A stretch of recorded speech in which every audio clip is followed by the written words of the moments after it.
Hello everyone, this is Priyanka and welcome back to pre explore. सो आज second revision class रहेगी। First class I hope आपने देख लिया होगा, ठीक है। सो सेकंड क्लास में हम वाइगोत्स्की पे बात करने वाले। जितने भी पॉइंट्स आप देख पा रहे हो ये सारे ही इंपॉर्टेंट है और यहीं से आपके क्वेश्चन बन जाते हैं ना। लास्ट में हम क्वेश्चन भी डिस्कस करेंगे जो कि प्रीवियस ईयर में आए हुए हैं ना, इसी टॉपिक से रिलेटेड। और मैं आपको बता दूं कि रिवीजन क्लास है, इससे पहले हम ऑलरेडी पूरा कोर्स कंप्लीट कर चुके हैं। सभी नोट्स भी मैंने आपको टेलीग्राम पे शेयर कर दिया है ना, तो वहां से जाकर के आप नोट्स ले सकते हैं। यहाँ पे आपको सिर्फ और सिर्फ समझना है थ्योरी को, ठीक है। समझ बनानी है और क्वेश्चन की प्रैक्टिस करने हैं। तो चलिए शुरू करेंगे क्लास को और वाइगोत्स्की के बारे में बात करते हैं। तो भाई वाइगोत्स्की ने कौन सा सिद्धांत दिया हुआ है ना, तो देखिए बच्चों के विकास की जब बात होती है तो बच्चों का विकास कई डायरेक्शन में होता है, ठीक है। जैसे कि हम सामाजिक कह सकते हैं, शारीरिक कह सकते हैं, मानसिक कह सकते हैं। मानसिक यानी कि हम जिसे संज्ञानात्मक विकास कहते हैं, ठीक है। संज्ञानात्मक यानी बच्चे की बुद्धि के विकास की बात हो रही है। और जब भी बच्चे के संज्ञानात्मक विकास की बात आती है तभी हम बात करते हैं वाइगोत्स्की, जीन पियाजे, ठीक है। इन सभी साइकोलॉजिस्ट के बारे में हमें पढ़ना होता है, क्योंकि ये ऐसे साइकोलॉजिस्ट हैं जिन्होंने संज्ञानात्मक विकास के बारे में ही बात करी हुई ना, कॉग्निटिव डेवलपमेंट की बात ये करते हैं। तो भाई अगर इनके हम थ्योरी की बात करें कि इन्होंने कौन सी थ्योरी दी है जहां पे बच्चों के संज्ञानात्मक विकास के बारे में इन्होंने बात किया है कि भाई बच्चे का जो विकास है किस तरीके से होता है ना। तो भाई इनकी थ्योरी के नाम जानना सबसे पहले इंपॉर्टेंट हो जाता है और थ्योरी का नाम है इनका सामाजिक सांस्कृतिक विकास का सिद्धांत, ठीक है। सामाजिक सांस्कृतिक विकास का सिद्धांत यानी कि socio cultural development theory.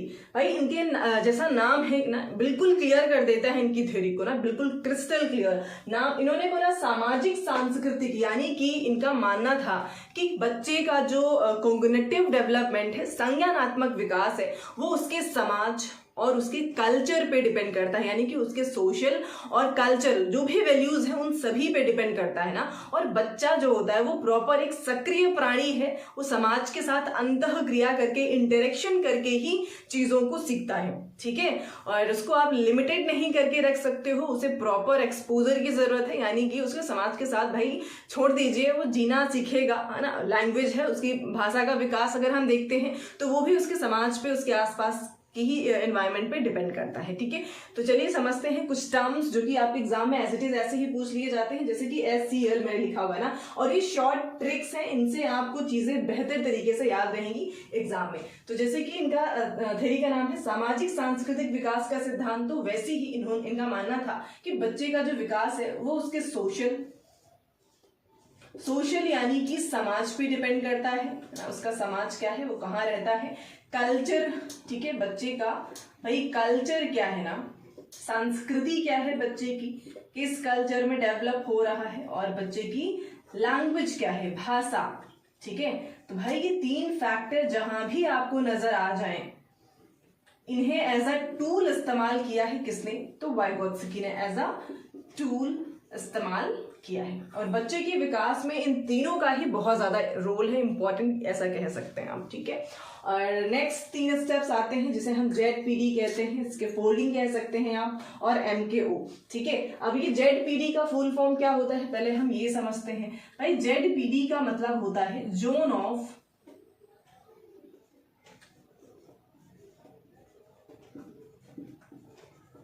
Proximal development, यानी कि संभावित विकास का क्षेत्र जिसे हम कहते हैं। क्या कहते हैं भाई, संभावित विकास का क्षेत्र, यानी कि वो एरिया जहां तक बच्चे का विकास किया जा सकता है, ठीक है। और इसका लिखा ही है पाड़ बांधना। और MKO यानी कि मोर नॉलेजेबल अदर, ठीक है। अब इस चीज को मैं एक ग्राफ के थ्रू आपको समझाने की कोशिश करती हूँ कि बच्चे का संभावित विकास का क्षेत्र क्या होता है ना। मान लीजिए ये सर्कल में बना रही हूँ और इसमें वो सारी ही चीजें इंक्लूड हैं जो बच्चा खुद से, ठीक है, बच्चा सेल्फ कर सकता है, यानी कि उसको किसी की हेल्प की, कोई इसके फोल्डिंग की यहाँ पे जरूरत नहीं होगी, ठीक है। इस सर्कल के अंदर वो सारी चीजें आ जाती हैं। अब इसके बाहर का जो जोन होगा ना, इसके जो बाहर का जोन होगा उसे ही हम कहते हैं PD यानी कि जोन ऑफ प्रॉक्सिमल डेवलपमेंट, जहां पे बच्चे का जो एक विकास है, संभावित विकास का क्षेत्र यहाँ तक स्प्रेड किया जा सकता है अगर उसे क्या दिया जाए, अगर उसे प्रोवाइड किया जाए इसके फोल्डिंग किसके द्वारा, तो by MKO, more knowledgeable other. और वो मोर नॉलेजेबल अदर कोई भी हो सकता है, बच्चे का फ्रेंड हो सकता है, बच्चे की टीचर हो सकते हैं, उसके माता पिता हो सकते हैं, यानी कि कोई भी एनीवन, ठीक है, जो भी उसको लाइक उससे बेहतर होगा या फिर उसको समझ है उस चीज की, वही बच्चे के लिए MKO का काम कर सकता है, ठीक है। तो ओवरऑल ये सर्कल में छोटे वाले में सेल्फ से बच्चा जो भी चीजें हैं खुद से कर सकता है, वो यहाँ पे आते हैं। उसके बाहर का जो एरिया होता है उसे हम ZPD कहते हैं ना, संभावित विकास का क्षेत्र बोलेंगे, ठीक है। और ये वो सारी ही चीजें हैं जहाँ पे बच्चे को अगर आप इसके फोल्डिंग प्रोवाइड करते हैं, हेल्प प्रोवाइड करते हैं ना, तो वो इस तरीके से उस जोन को भी पार कर लेगा। और इसके बाहर का जो एरिया होगा ना, वो बच्चा आप इसके फोल्डिंग प्रोवाइड करिए, कुछ भी दीजिए, वो उसके बस की बात फिर नहीं होगी, ठीक है। अब भाई आप क्लास फर्स्ट के बच्चे को अगर आप क्लास 10th की थ्योरी पढ़ा रहे हो ना, तो वो पढ़ पाएगा क्या? बिल्कुल नहीं ना, उसके जोन से वो बाहर है और उसको वो गेन भी नहीं कर पाएगा उस टाइम ऑफ पीरियड में, ठीक है। तो खैर ये चीज समझ में गए होंगे आप, और यहाँ से बहुत क्वेश्चन बनते हैं आपके। अब जैसे कि किस तरह से आप बच्चे को पार्ट प्रोवाइड कर सकते हो, देखिए जैसे कि बहुत सारे क्वेश्चन होते हैं, लेकिन शुरुआत में मान लीजिए बच्चा क्लास 1 to 5th में है, मान लीजिए 1st में है, 2nd में है, आप उसको एडिशन सब्सट्रैक्शन सिखाना चाहते हैं ना, तो आप कुछ ऐसे क्वेश्चन दे दीजिए लाइक हाफ सॉल्व, थोड़ा सा हाफ सॉल्व कर दीजिए, उसको आगे सॉल्व करने के लिए दे दीजिए, या फिर 1 से 2 क्वेश्चन आप एग्जाम्पल में करा दीजिए, अदर क्वेश्चन वो खुद से कर लेगा, ठीक है। तो ये कुछ तरीके होते हैं जहां पे आप इस तरीके से आप बच्चों को इसके फोल्डिंग प्रोवाइड कर सकते हैं, ठीक है। तो ये 3 थ्योरी जो हमने क्लियर करी, आई होप अब तक समझ गए होंगे आप। आते हैं यहाँ पे अब प्राइवेट स्पीच और इनर स्पीच क्या होता है, निजी वाक और आंतरिक वाक की बात करेंगे। तो भाई प्राइवेट स्पीच बहुत ज्यादा इंपॉर्टेंट है, यहाँ से आपके क्वेश्चन भी बनते हैं, ठीक है। और प्राइवेट स्पीच के बारे में जो जीन प्याजे हैं भाई, वो भी इस बारे में बात करते हैं। और यहाँ पे इन्होंने प्राइवेट स्पीच कहा है भाई, और वहां पे लाइक जीन प्याजे की बात करेंगे तो उन्होंने कोई और शब्द दिया है इसी चीज को लेकर के,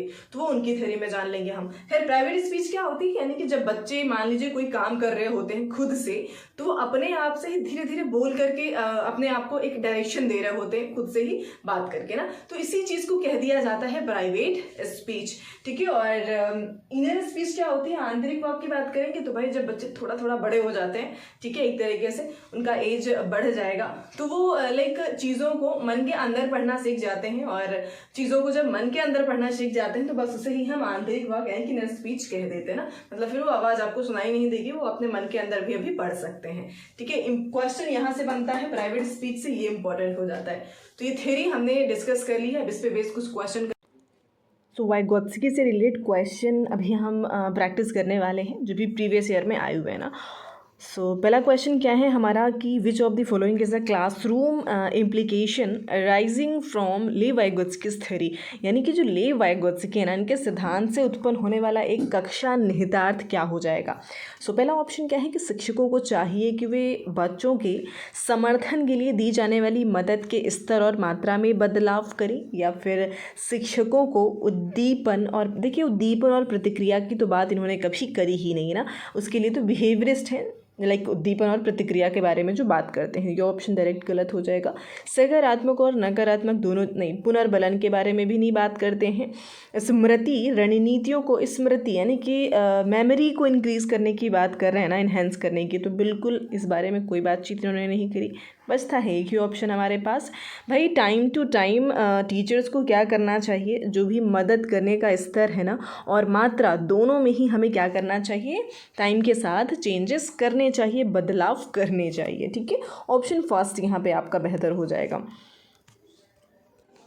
सो नेक्स्ट क्वेश्चन है हमारा दैट वाइगोत्स्की के अनुसार निम्नलिखित में से कौन बच्चों को समीपस्थ विकास के क्षेत्र में प्रगति करने में सक्षम बनाएगा।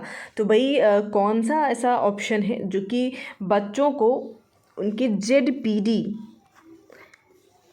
को पार करने में या फिर ZPD तक पहुंचने में हेल्प करता है ना। तो क्या वो ढांचा या पाड़ है क्या? इसके फोल्डिंग, अनुकूलन, पूर्वाभ्यास या फिर पैसिव इमिटेशन, जहाँ पे बच्चे निष्क्रिय होते हैं ना। एक ऑप्शन हिंदी का गायब हो गया। तो क्या इन चारों में से कौन सा बेहतर होगा? भाई अभी अभी अगर आप थ्योरी समझ के आ रहे हैं तो तुरंत आप इसके फोल्डिंग की तरफ जाएंगे। जब भी आप बच्चे को इसके फोल्डिंग प्रोवाइड करते हैं, बच्चा ZPD को ईजिली क्या कर लेता है, समझ जाता है और उसको लाइक अचीव कर लेगा। ठीक है, सो ऑप्शन यहाँ पे आपका पहला ही बेहतर हो जाएगा, पाड़ प्रोवाइड करना। सो नेक्स्ट क्वेश्चन क्या है कि लेव वाइगोत्स्की के सिद्धांत के अनुसार पाड़ क्या है? पाड़ के संदर्भ में बच्चों को दी जाने वाली सहायता की मात्रा व गुणवत्ता में बदलाव करने की आवश्यकता है या फिर संज्ञानात्मक विकास में प्रभावी ही नहीं होता। ये कहना तो गलत बात हो जाएगी कि संदर्भ में बच्चों को दी जाने वाली सहायता की केवल, भाई देखिए मैंने आपको टैग वर्ड वाली क्लास कराई थी जहाँ पे केवल वाले शब्द लाइक जहाँ पे भी केवल वर्ड आपको मिल रहा है ना, ये एक निगेटिव सेंस में आता है और आंसर को आपके लिमिट कर देता है ना। तो इसे तुरंत कट कर देना है आपको कि संदर्भ में बच्चों को दी जाने वाली सहायता की केवल गुणवत्ता में बदलाव, बिल्कुल नहीं। ऑप्शन अगेन हमारा फर्स्ट बेहतर हो जाएगा। ठीक है, बच्चों को जो भी आप पार्ट प्रोवाइड करते हैं ना, ठीक है, सहायता दे रहे हैं, उसकी मात्रा और गुणवत्ता में टाइम टू टाइम हमें बदलाव करते रहना चाहिए, फ्लैक्सिबल रहना चाहिए ना, एक तरीके से ये कह सकते हैं आप। अब ये क्वेश्चन है कि भाई इनमें से कौन सा सामाजिक रचनावादी कक्षा का उदाहरण हो जाएगा ना।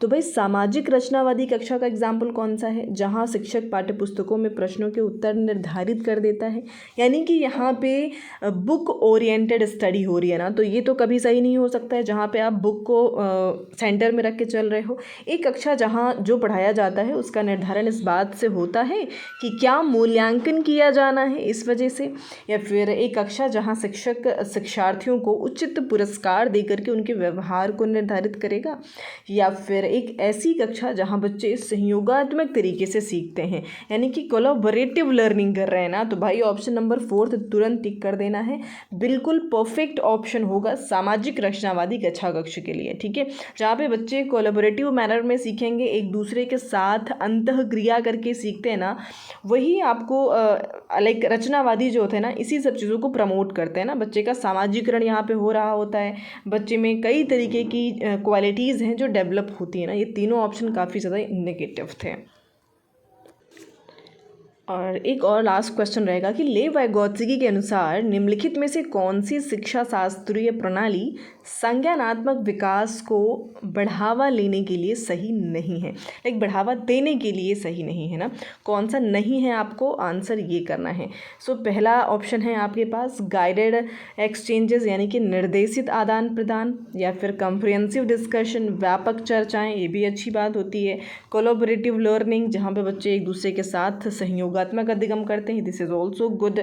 रिप्रोडक्शन एंड रिकॉल, यानी कि दोहराव व स्मरण करना, भाई इसके बारे में तो कभी लेव वाइगोत्स्की की बात करते ही नहीं है। ठीक है, और ये तीनों ही आपके पॉजिटिव थे, तीनों ही ऑप्शन आपके पॉजिटिव थे, और ऑप्शन डी जो है ना यही निगेटिव है, और यही आपका आंसर भी हो जाएगा ना। क्वेश्चन में पूछा भी नहीं वाला गया था, तो ये यहाँ पे बेहतर हो जाएगा। ठीक है, और ये एक लास्ट क्वेश्चन आपका होमवर्क रहने वाला है, आप सभी को कमेंट सेक्शन में इसका आंसर करना है। ठीक है, लेव वाइगोत्स्की निम्नलिखित में से किन कारकों को बच्चों के संज्ञानात्मक विकास के लिए महत्वपूर्ण मानते हैं? क्या वो संस्कृति है, भाषा है, स्कीमा का गठन व उनमें बदलाव, उद्दीपन प्रक्रिया, संबंधों का निर्माण? अब ऑप्शन दिए गए हैं 4, यहाँ पे आपको कमेंट सेक्शन में बताना होगा ना। देखिए मैंने थ्योरी बहुत अच्छे से एक्सप्लेन करी, अगर आपने थ्योरी पढ़ी है तो बिल्कुल आप आंसर इसका करेक्ट कर पाएंगे ना।